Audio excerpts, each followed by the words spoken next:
Hi from Teacher Melissa, and today I want to talk to you about how I write feedback. So this is a new series I'm starting. I have so much to tell you about how I write feedback to parents, how I reply to feedback, what parents want to hear.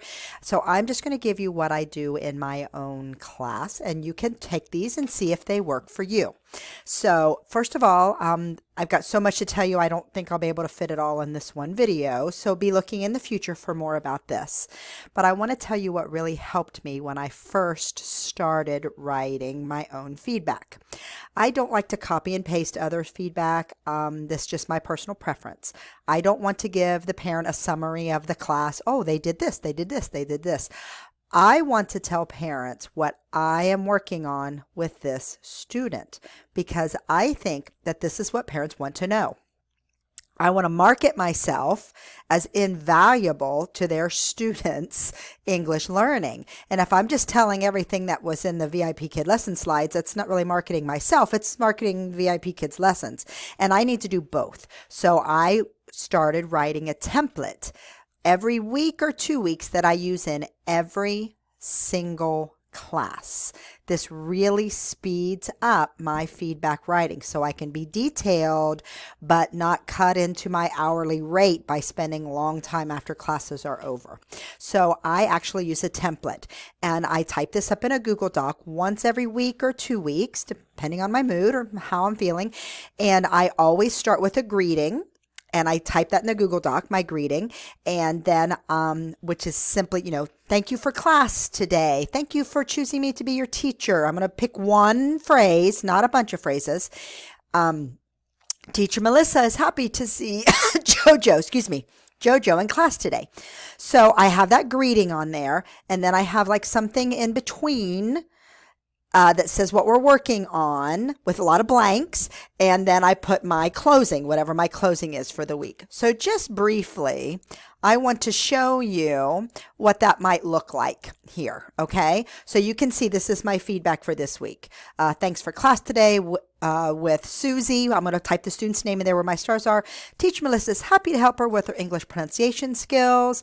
We practice this. We practice pronunciation of this, like right here.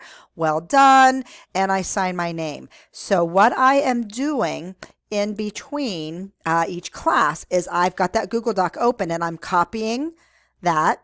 And then as soon as class starts, I've pasted that in.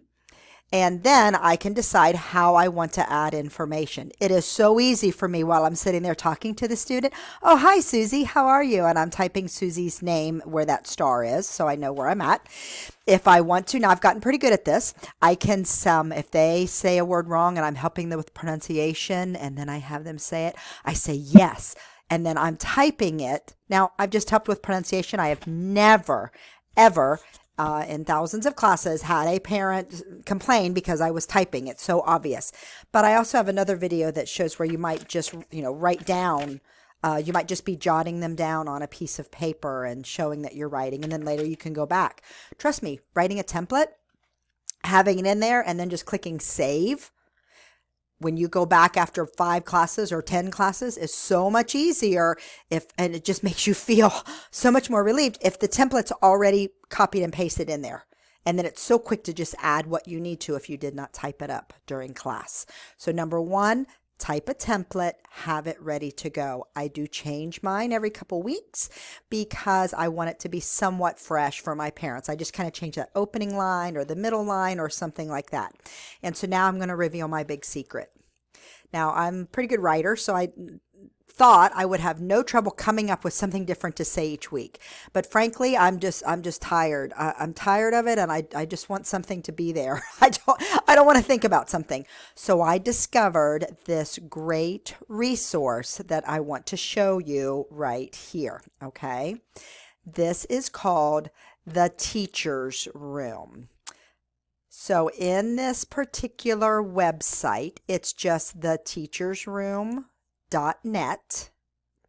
If you can see that, it's called theteachersroom.net, and it is free resources for ESL teachers teaching abroad. I just ignored that and figured it was free resources for me because I'm teaching online.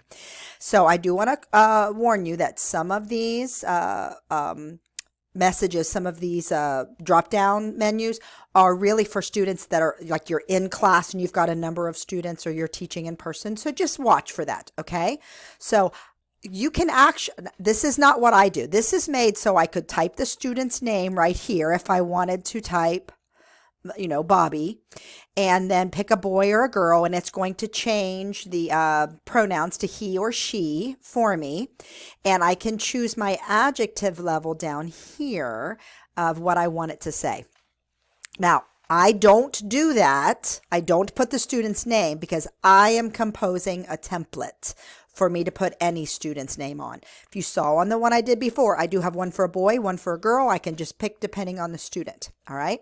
So I am going to pick one or two at the most of this impression, participation, and attitude.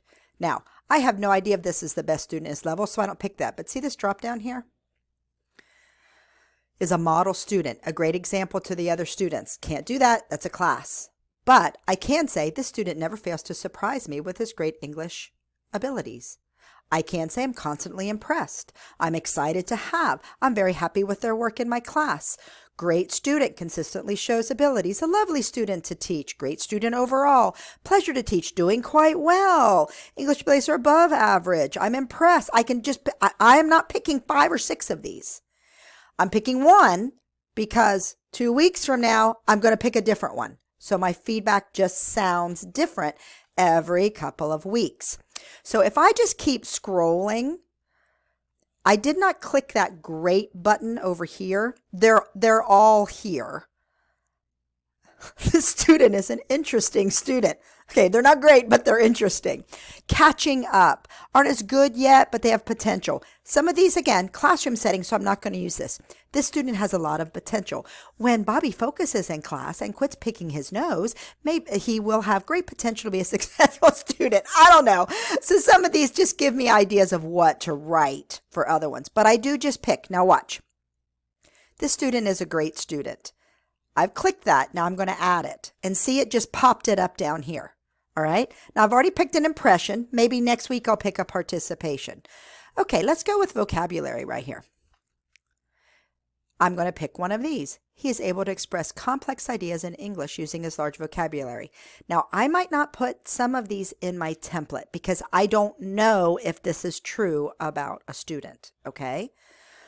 But some of these are really good no matter what. I can put he seems to love learning new words, which is great.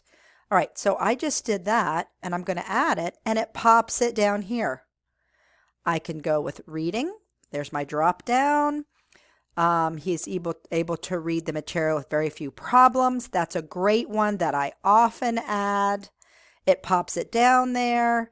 Okay, so these are just some phrases that help me get that beginning and the end. I always put in the middle, we worked on these words today, or we practiced the pronunciation of these words today, or something. That always goes in the middle. I always say that. But this gives you some ideas of what to say in different sections. You might want to put in math, this, in writing, in reading, okay? This is also a great drop down. With this student's positive attitude, I'm sure they will do well in their studies, and I can just add that. And then I'll just copy and paste this and stick it over in my Google Doc and put my greeting before, my little what we worked on in the middle, okay? And then I'll add, hope to see you soon, Teacher Melissa. And so I add those things, but this has really, really helped me come up with appropriate good phrases that I can use because I have a lot of regulars. I might teach them 2-3 times a week. So I need to constantly revamp that. So this really did help me. Now I will say, let's say I copied and pasted this and the student did have problems.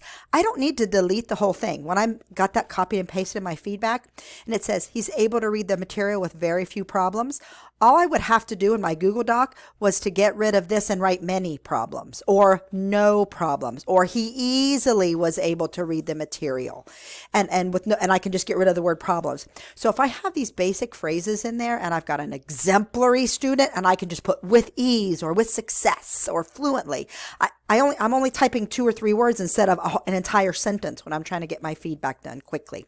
If they struggled, now of course I'm going to once I have this template, I am going to make it particular to my student. Okay, so I am going to put their name in. I'm going to put the little stars, and then I'm going to go in and put their name. Whatever we talked about in extension, I'm adding that. But just having a template makes it go a lot quicker. And even if I'm having a rough day and can't finish my feedback between classes, the very least I can do is copy and paste my template over there.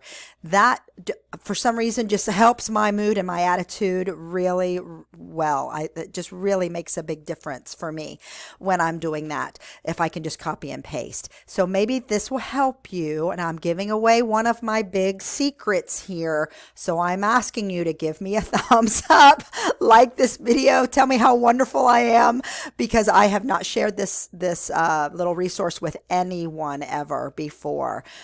But it's time for me to share, because it really was just a great resource to help me write fresh and new templates every couple weeks. Again, don't pick everything.